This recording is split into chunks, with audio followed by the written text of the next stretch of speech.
الحمد لله رب العالمين والعاقبة للمتقين والصلاة والسلام على المرسلين أما بعد فأعوذ بالله من الشيطان الرجيم بسم الله الرحمن الرحيم. கண்ணியத்திற்குரிய அல்லாஹ்வின் அடியார்களே, குர்ஆனுடைய ஒட்டுமொத்தமாக 4 இடங்களில் நபி ஸல்லல்லாஹு அலைஹி வஸல்லம் அவர்களின் பெயரை அல்லாஹ் முஹம்மத் என்று குறிப்பிடுகின்றான். ஒரு இடத்தில் அஹ்மத் என்று குறிப்பிடுகின்றான். அந்த 4 இடங்கள், முதலாவது சூரா ஆல் இம்ரானில் அல்லாஹ் பேசுகின்றான், வமா முஹம்மதுன் இல்லா ரசூல் கத் ஹலத் மின் கப்லிஹி ருசுல்.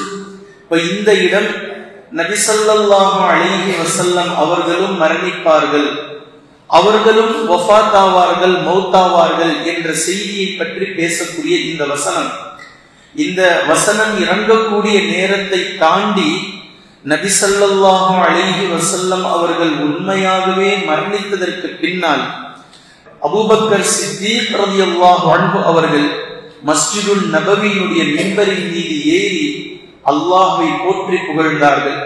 பின்பு ஸலவாத்தை கூறினார்கள். முஹம்மது நபி ஸல்லல்லாஹு அலைஹி வஸல்லம் அவர்கள் இறந்து விட்டார்கள். அவர்கள் இறந்து விட்டார்கள் என்று நம்பக்கூடியவர்கள் அல்லாஹ்வை வணங்கக்கூடியவர்கள். யார் முஹம்மது ஸல்லல்லாஹு அலைஹி வஸல்லம் அவர்கள் வஃபாத் ஆகவில்லை என்று சூளுரைக்கிறார்களோ அவர்கள் முஹம்மதை வணங்குபவர்கள் என்று கூறினார்கள். இது கடுமையாக தாக்கி பேசிய இடம் இந்த இடம். ஆனா ஏனைய சஹாபாக்கள் சொல்கிறார்கள், இந்த சொல்லிவிட்டு இந்த வசனத்தை தான் ஓதி காட்டினார்கள். சூரா ஆல் இம்ரானுடைய இந்த வசனத்தை தான் ஓதி காட்டினார்கள். அபூபக்கர் சித்தீக் ரலியல்லாஹு அன்ஹு, வமா முஹம்மதுன் இல்லா ரசூல், முஹம்மத் உங்களில் தூதராக இருக்கிறார், இவருக்கு முன்னால் பல தூதர்கள் சென்று இருக்கிறார்கள், நிச்சயமாக முஹம்மது மரணிப்பார் என்ற இந்த செய்தியை இந்த வசனம் ஓதி காட்டி சொல்லுகின்றது. இந்த வசனத்தை அபூபக்கர் சித்தீக் ரலியல்லாஹு அன்ஹு அவர்கள் நபி ஸல்லல்லாஹு அலைஹி வஸல்லம் அவர்களுடைய வஃபாத்துடைய தினத்தில் ஓதி காட்டும் போது இந்த வசனம் அப்போதுதான் இறங்கியதை போன்று நாங்கள் உணர்ந்தோம். இப்பதான் இறங்கியிருக்கு போல இந்த வசனம் என்பதை போன்று நாங்கள் உணர்ந்தோம். அந்த அளவிற்கு அது மேட்சாக மிக தெளிவாக இருந்தது என்பதை சொல்லி காட்டுகிறார்கள். இங்கு நம்முடைய நோக்கம், எங்கு அல்லாஹ் முஹம்மத் என்ற பெயரை சொல்கின்றானோ அங்கு முஹம்மது ஸல்லல்லாஹு அலைஹி வஸல்லம் அவர்கள் யார், அவர்களுடைய தன்மை என்ன, அவர்களுடைய கேரக்டர் என்ன, அவர்களுடைய புகழ் என்ன என்பதையும் சேர்த்து பேசுகின்றான். ரசூல் என்று அல்லாஹ் பேசுகின்றான். அதே போன்று சூரத்துல் ஃபத்ஹில் வரக்கூடிய அந்த இடம் கடைசி வசனம் முஹம்மத் அல்லாஹ்வின் தூதர் தான் என்பதை மிக தெளிவாக அல்லாஹ் தஆலா ரசூலுல்லாஹ் என்ற தன்மையை பறைசாற்றி பேசுகின்றான். பின்பு அடுத்து வரக்கூடிய ஒவ்வொரு வாக்கியங்களும் நபி அவர்களிடத்தில் சஹாபாக்களை பற்றி அல்லாஹ் பேசுகின்றான். இது இன்னும் ஆழமான கருத்து. இது சூரத்துல் ஃபத்ஹினுடைய கடைசி வசனம். அதே போன்று சூரத்துல் அஹ்ஸாபினுடைய வசனம். இந்த இடம் ஸைத் ரலியல்லாஹு அன்ஹு அவர்களை பற்றி இந்த விஷயம். நபி ஸல்லல்லாஹு அலைஹி வஸல்லம் அவர்களுடைய வளர்ப்பு மகனார் தான் ஸைத் ரலியல்லாஹு அன்ஹு. அடிமைக்கு பிறந்தவர்கள், கருப்பாக இருந்தார்கள், அடிமையாக கருதப்பட்டார்கள். நபி ஸல்லல்லாஹு அலைஹி வஸல்லம் அவர்களுடைய வளர்ப்பு மகனார். ஸைனப் ரலியல்லாஹு அன்ஹா அவர்களை திருமணம் செய்து வைத்திருந்தார்கள். தினம் மனரீதியான கருத்து வேறுபாடு. இப்ப இந்த நேரத்தில் ஸைத் ரலியல்லாஹு அன்ஹு அவர்கள் தங்களுடைய மனரீதியான கருத்து வேறுபாடை பற்றி நபி ஸல்லல்லாஹு அலைஹி வஸல்லம் அவர்களிடத்தில் வந்து சொல்லும் போது மனசுக்குள்ள இருந்தது, இவங்க 2 பேருக்குள்ள வாழ்க்கை சரி வராது என்பது. ஆனா வெளிப்படையாக நபி அவர்கள் வெளிப்படுத்தின வார்த்தை, போப்பா போய் வாழ்ப்பா, அட்ஜஸ்ட் பண்ணிட்டு வாழ் என்று சொன்னார்கள். ஆனா அல்லாஹ் போட்டு உடைக்கின்றான். ஏன் அந்த மாதிரி பண்றீங்க, மக்கள் ஏதாவது சொல்லிடுவாங்கன்னு சொல்லியா, ஏன் மக்களுக்கு பயப்படுறீங்க, அல்லாஹ் போட்டு உடைக்கின்றான். அல்லாஹ் செஞ்சு வைங்க 2 பேருக்கு நடுவுல. இப்ப இந்த இடத்தில் இது என்ன பிரச்சனைனா, நபி அவர்களுடைய வளர்ப்பு மகனார் ஸைத், இவர் சொந்த மகனை போன்று கருதப்படுவாரா அல்லது வளர்ப்பு மகனுடைய அந்தஸ்தில் இருப்பாரா? ஏன்னா அவர்கள் திருமணம் செய்த அந்த மனைவியை தலாக்குக்கு பின்னால் நபி ஸல்லல்லாஹு அலைஹி வஸல்லம் அவர்கள் இப்போது திருமணம் செய்ய போகிறார்கள், ஸைனப் ரலியல்லாஹு அன்ஹா அவர்களே. இப்ப இந்த குழப்பத்தை அல்லாஹ் தஆலா உடைச்சு பேசுறான்.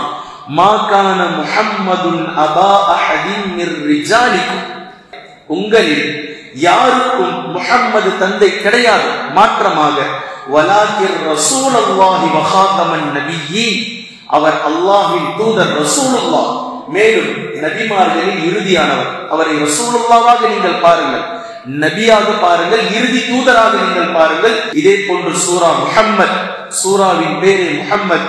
இந்த இடத்தில் வல்லதீன ஆமனு வஅமிலுஸ் ஸாலிஹாத்தி வஆமனு பிமா நுஸில அலா முஹம்மத் என்று அல்லாஹ் பேசுகின்றான். எவர்கள் ஈமான் கொண்டு நற்செயல்கள் புரிந்து முஹம்மதின் மீது எது இறக்கப்பட்டதோ அதையும் யார் நம்பிக்கை கொள்கிறார்களோ என்று பெயரை சொல்லி பேசிவிட்டு வஹுவல் ஹக்கு மிர் ரப்பிஹிம், முஹம்மதும் முஹம்மதுக்கு எது இறக்கப்பட்டிருக்கிறதோ அதுவும் இவை எல்லாமே அவர்களுடைய ரப்பின் புறத்திலிருந்து சத்தியத்தின் மீது இருப்பவர்கள் இருக்கிறது என்று குர்ஆனையும் நபி ஸல்லல்லாஹு அலைஹி வஸல்லம் அவர்களையும் சத்தியத்தின் பக்கம் இணைத்து அவர்கள் தெளிவானவர்கள், தெளிவான சான்றின் மீது இருக்கிறார்கள் என்பதை அல்லாஹு தஆலா இந்த 4 இடங்களிலும் பேரை சொல்லும் போது அவர்களுடைய குணத்தையும் அவர்களுடைய சிறப்பையும் சேர்த்து பேசுவது ஹைலைட்டாக நீங்கள் குர்ஆனில் பார்க்கலாம். இதே போன்ற 5வது இடம் ஈசா அலைஹிஸ்ஸலாம் அவர்கள் தங்களுடைய சமூகத்தார்களிடத்தில் பேசியதை அல்லாஹ் குர்ஆனில் எடுத்து பேசுகின்றான்.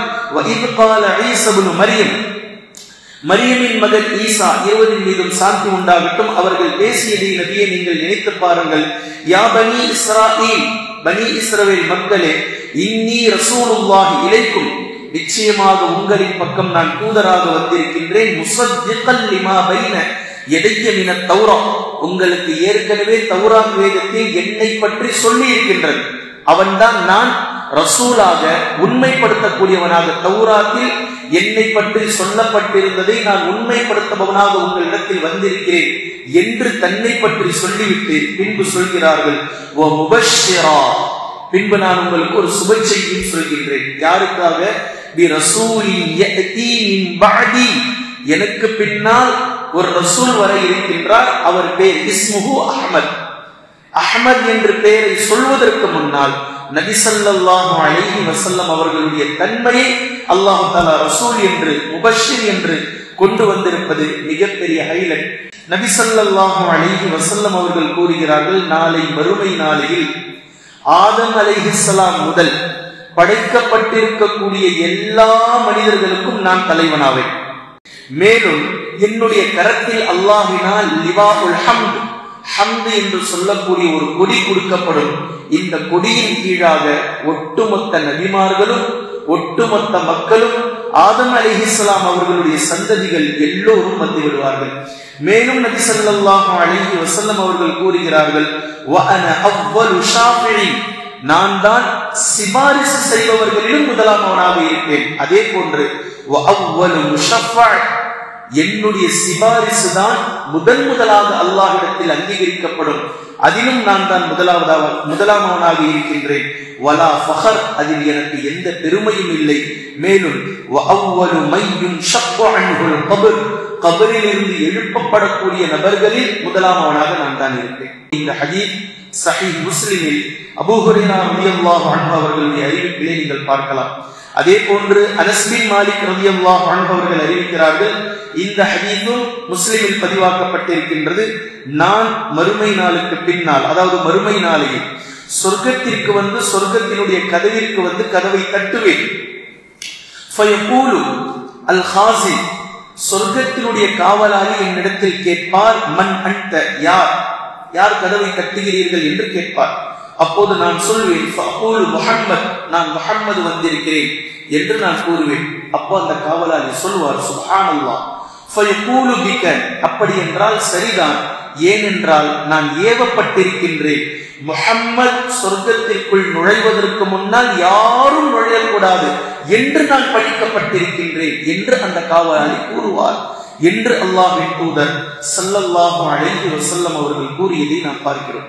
அதே போன்று அல்லாஹ்வின் தூதர் ஸல்லல்லாஹு அலைஹி வஸல்லம் அவர்கள் கூறினார்கள், ஏனைய மனிதர்களை விட அல்ல, ஏனைய நபிமார்களை காட்டிலும் 6 சிறப்புகள் எனக்கு வழங்கப்பட்டிருக்கின்றது. ஏனைய நபிமார்கள் எனக்கு முன்னால் எத்தனை இறை தூதர்கள் வந்தார்களோ அத்தனை இறை தூதர்களை காட்டிலும் எனக்கு 6 சிறப்புகள் வழங்கப்பட்டிருக்கிறது என்று சொல்லி அல்லாஹ்வின் தூதர் ஸல்லல்லாஹு அலைஹி வஸல்லம் அவர்கள் கூறினார்கள், உஅதீது ஜவாமிஅல் கலீம், முதலாவது நான் ஒரு சொற்றொடரை பேசுவேன், அதில் 1000 கருத்துகள் பொதிந்திருக்கும். இது போன்ற ஒரு வார்த்தை கோர்வையை அல்லாஹ் எனக்கு தந்திருக்கின்றான். நான் வலவலவலம் சொல்லி பேச மாட்டேன், ஒரு வரியை பேசுவேன், அதில் 1000 கருத்துக்கள் புதைந்திருக்கும். இது அல்லாஹ் எல்லா இறை தூதர்களுக்கும் கொடுக்கவில்லை, எனக்கு வழங்கியிருக்கும் சிறப்பு என்று கூறினார்கள் அல்லாஹ்வின் தூதர் ஸல்லல்லாஹு அலைஹி வஸல்லம் அவர்கள். அதே போன்று நபி ஸல்லல்லாஹு அலைஹி வஸல்லம் அவர்கள் இரண்டாவதாக கூறினார்கள், என்னுடைய எதிரிகளுக்கு என்னை பற்றிய அச்சத்தை அல்லாஹ் உருவாக்கி இருக்கின்றான். எதிரிகள், நான் எதிரிகளோடு போரிட வேண்டும், வாளை உருவ வேண்டும் என்பதெல்லாம் அடுத்த கட்டம். என்னை பார்த்தாலே எதிரிகள் அஞ்சுவார்கள். இப்படி ஒரு விஷயத்தை அல்லாஹ் எதிரிகளுடைய உள்ளத்தில் என்னை பற்றிய அச்சத்தை போட்டிருக்கின்றான். இது எனக்கு அல்லாஹ் கொடுத்திருக்கக்கூடிய இரண்டாவது சிறப்பு. மூன்றாவது, அல்லாஹ்வின் தூதர் ஸல்லல்லாஹு அலைஹி வஸல்லம் அவர்கள் கூறினார்கள், ஒரு போர் புரிந்ததற்கு பின்னால் அதில் கிடைக்கக்கூடிய கனிமத் பொருட்கள் எல்லாவற்றையும் அல்லாஹ் எனக்கு ஹலால் ஆக்கி இருக்கின்றான் என்று சொன்னார்கள். பின்பு நான்காவது, இந்த பூமியை அல்லாஹ் எனக்கு தூய்மையானதாக, தொழுமிடமாக, ஒட்டுமொத்த பூமியையும் அல்லாஹ் எனக்கு ஆக்கி தந்திருக்கின்றான் என்று கூறினார்கள். பின்பு ஐந்தாவது, நபி ஸல்லல்லாஹு அலைஹி வஸல்லம் அவர்கள் ஒட்டுமொத்த படைப்புகளுக்கும் நபியாக அனுப்பப்பட்டிருக்கிறார்கள். வெறுமனே மனித குலத்திற்கு மாத்திரமல்ல, எல்லா படைப்புகளுக்கும் நபி ஸல்லல்லாஹு அலைஹி வஸல்லம் அவர்கள் இறை தூதராக அனுப்பப்பட்டிருக்கிறார்கள் என்பதையும் நாம் பார்க்கிறோம். பின்பு ஆறாவதாக அல்லாஹ்வின் தூதர் ஸல்லல்லாஹு அலைஹி வஸல்லம் அவர்கள் சொன்னார்கள், நபித்துவம் என்னை கொண்டு முடிக்கப்பட்டு விட்டது, நான் இறுதி தூதராக அனுப்பப்பட்டிருக்கின்றேன் என்று அல்லாஹ்வின் தூதர் ஸல்லல்லாஹு அலைஹி வஸல்லம் அவர்கள் ஆறாவதாக கூறியதை நாம் பார்க்கிறோம். ஒட்டுமொத்த சமூகமும் சிபாரிசுக்காக ஆதம் அலைஹிஸ்ஸலாம் அவர்களிடத்தில் செல்வார்கள், நூஹ் அலைஹிஸ்ஸலாம் அவர்களிடத்தில் செல்வார்கள், இப்ராஹிம் அலைஹிஸ்ஸலாம் அவர்களிடத்தில் செல்வார்கள், மூசா அலைஹிஸ்ஸலாம், ஈசா அலைஹிஸ்ஸலாம் அவர்களிடத்தில் செல்வார்கள். ஒவ்வொரு இறை தூதர்களும் ஒரு காரணங்களை கொண்டு என் நிலை என்னவென்றே தெரியாமல் நான் இருக்கிறேன், நீங்கள் முஹம்மது ஸல்லல்லாஹு அலைஹி வஸல்லம் அவர்களிடத்தில் செல்லுங்கள் என்று கூறிவிடுவார்கள். நபி ஸல்லல்லாஹு அலைஹி வஸல்லம் அவர்களை நோக்கி படைப்படையாக அலை அலையாக மக்கள் வருவதை பார்த்து சிபாரிசுக்காகத்தான் என்னிடத்தில் வருகிறார்கள் என்பதை புரிந்து கொண்ட, உணர்ந்து கொண்ட அல்லாஹ்வின் தூதர் ஸல்லல்லாஹு அலைஹி வஸல்லம் அவர்கள் அல்லாஹ்வுடைய அர்ஷுக்கு முன்னால் சுஜூதிலே விழுவார்கள். அன்று வரை யாருமே அல்லாஹ்வை புகழ்ந்திருக்க மாட்டார்கள். அப்படிப்பட்ட வார்த்தைகளை கொண்டு மிக அழகாக நபி ஸல்லல்லாஹு அலைஹி வஸல்லம் அவர்கள் அல்லாஹ்வை புகழ்வார்கள். அன்றைய தினம் அல்லாஹ் தஆலா மிக கடுமையான கோபத்தில் இருப்பார். அன்றைய தினத்தில் நபி ஸல்லல்லாஹு அலைஹி வஸல்லம் அவர்கள் அல்லாஹ்வை போற்றி புகழ்வார்கள், புகழ்வார்கள். கொஞ்சம் கொஞ்சமாக அல்லாஹ் தஆலா கனிந்து பேசக்கூடிய முதல் வார்த்தை யா முஹம்மத். இதுதான் இங்க ஹைலைட். அல்லாஹ் தஆலா மறுமை நாளினுடைய பேசக்கூடிய முதல் வார்த்தை யா முஹம்மத், முஹம்மதே இர்ஃபா ரக்ஸக், உயர்த்துங்கள் உங்களுடைய தலையை, இஷ்ஃபா, நீங்கள் சிபாரிசு செய்யுங்கள், அது ஏற்கப்படும், நீங்கள் கேளுங்கள், சல் துக்தா, உங்களுக்கு கொடுக்கப்படும், என்ன வேண்டுமோ கேளுங்கள் கொடுக்கப்படும், சிபாரிசு செய்யுங்கள், உங்களுடைய சிபாரிசு அங்கீகரிக்கப்படும், ரெக்கமெண்டேஷன் ஏற்றுக்கொள்ளப்படும் என்று அல்லாஹ் நபி ஸல்லல்லாஹு அலைஹி வஸல்லம் அவர்களிடத்தில் பேசுவார். இதுதான் அல்லாஹ் பேசக்கூடிய முதல் வார்த்தையாக இருக்கும் என்பதை ஹதீஸில் இருந்து நம்மால் புரிந்து கொள்ள முடிகின்றது. எனவே கண்ணியத்திற்குரிய அல்லாஹ்வின் அடியார்களே, நபி ஸல்லல்லாஹு அலைஹி வஸல்லம் அவர்களுடைய சிறப்பு என்பது, நபி ஸல்லல்லாஹு அலைஹி வஸல்லம் அவர்களுடைய கண்ணியம் என்பது, நாம் எவ்வளவு கண்ணியம் கொடுத்தாலும் நபி ஸல்லல்லாஹு அலைஹி வஸல்லம் அவர்களுடைய படைப்புக்கு நாம் கொடுக்கக்கூடிய கண்ணியம் நிச்சயமாக குறைவானதாகத்தான் இருக்கும். ஆனால் சஹாபாக்கள் இதை மிக தெளிவாக விளங்கி வைத்திருக்கிறார்கள். அல்லாஹ்வின் தூதர் ஸல்லல்லாஹு அலைஹி வஸல்லம் அவர்கள் தங்களுடைய 40வது வயதில் லா இலாஹ இல்லல்லாஹ் என்று கூறினார்கள். 23 ஆண்டு காலமும் இதில் எந்த கோளாறும் இல்லை, எந்த குழப்பமும் இல்லை, எந்த மாற்றமும் இல்லை.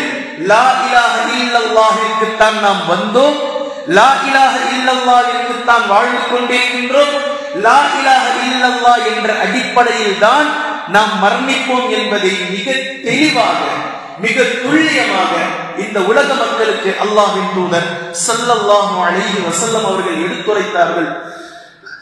அதே போன்று இந்த 23 ஆண்டு காலம் இந்த லா இலாஹவை எடுத்து வைக்கும் போது தன்னுடைய முன்னால் இருக்கக்கூடிய 40 ஆண்டு காலத்தை ஆதாரமாக எடுத்து வைத்தார்கள். எந்த ஒரு மனிதருக்கும் கிடைக்காத சிறப்பு நபி ஸல்லல்லாஹு அலைஹி வஸல்லம் அவர்கள் தான் வாழ்ந்து முடித்த 40 ஆண்டு காலத்தை ஆதாரமாக தான் நபி என்பதற்கு எடுத்து வைக்கிறார்கள். அந்த மக்களிடத்தில் பேசுகிறார்கள். குர்ஆன் பேசுகின்றது இதை, ஃபகத் லபிஸ்து ஃபீக்கும் உம்ரா, நான் உங்களுக்கு மத்தியில் வாழ்ந்திருக்கிறேன். 40 வருஷமா நீங்க என்ன பாக்குறீங்க?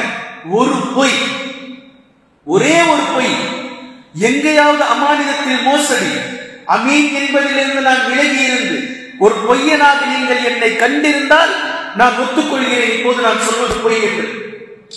ஆனால் 40 ஆண்டு காலமாக நீங்கள் பார்க்கிறீர்கள், என்னை உண்மையாளன், நான் அமீன், மோசடி செய்யாதவன், நம்பகமானவன் என்று ஐயாமுல் ஜாஹிலியாவில் இருக்கும் போதே நீங்கள் எனக்கு சான்று பகிர்ந்திருக்கிறீர்கள். அப்படி என்றால் இது எவ்வளவு சென்சிட்டிவான விஷயம், எவ்வளவு சீரியஸான விஷயம். இதில் நான் பொய் சொல்வேனா? இது எவ்வளவு உண்மை என்பது என்னுடைய 40 ஆண்டு காலம் உங்களுக்கு சான்றாக இருக்கின்றது என்று அல்லாஹ்வின் தூதர் ஸல்லல்லாஹு அலைஹி வஸல்லம் அவர்கள் பேசியதை குர்ஆனில் இருந்து நம்மால் பார்க்க முடிகின்றது. கண்ணியத்திற்குரிய அல்லாஹ்வின் அடியார்களே, நபி ஸல்லல்லாஹு அலைஹி வஸல்லம் அவர்களுடைய வாழ்க்கை வரலாற்றை ஏன் படிக்க வேண்டும் என்ற தலைப்பில் இந்த 2 நாட்களையும் நாம் பார்த்திருக்கின்றோம். தொடர்ச்சியாக இன்ஷா அல்லாஹ் சிறுக சிறுக நாம் செல்வோம். அல்லாஹ் தஆலா குர்ஆனை முழுமையாக நாம் புரட்டக்கூடிய பாக்கியத்தை அல்லாஹ் இந்த ரமலானில் கொடுக்கட்டும். தேடுங்கள், தேடுங்கள், தேடிக்கொண்டே இருங்கள். குர்ஆன் உங்களுக்கு தினம் தினம் புதிய தகவலை அதன் புறத்திலிருந்து உங்களுக்கு கொடுத்து கொண்டே இருக்கும். அந்த சுவையை நீங்கள் உணர ஆரம்பித்தால் இன்ஷா அல்லாஹ் மறுமை நாள் வரைக்கும், மௌத்து வரைக்கும் குர்ஆனும் கையுமாகத்தான் இன்ஷா அல்லாஹ் நாம் இருப்பீர்கள் என்பதை சுப செய்தியாக நான் கூறிக்கொள்கின்றேன். குர்ஆனையும் ஹதீஸையும் தெளிவாக விளங்கக்கூடிய மக்களாகவும் அதை நடைமுறைப்படுத்தக்கூடிய மக்களாகவும் அல்லாஹ் நம்மை ஆக்குவானாக. சுப்ஹானல்லாஹும்ம வ பிஹம்திக அஷ்ஹது அல்லா இலாஹ இல்லா அன்த அஸ்தக்ஃபிருக வ அத்தூபு இலைக்.